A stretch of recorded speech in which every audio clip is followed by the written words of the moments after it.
Hi, I'm Jamie Chadwick reporting from Expana. Tensions in the Middle East are once again escalating, even as diplomatic negotiations continue behind the scenes over the future of the Strait of Hormuz.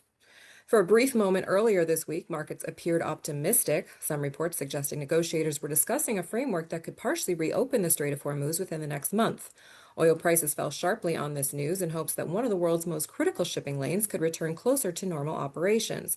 However, that optimism has since faded. In the last 24 hours, the conflict has intensified after the U.S. and the IRGC traded strikes once again.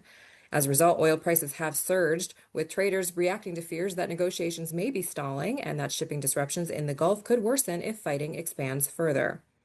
Despite the renewed military exchanges, both Washington and Tehran say negotiations are still continuing through regional mediators.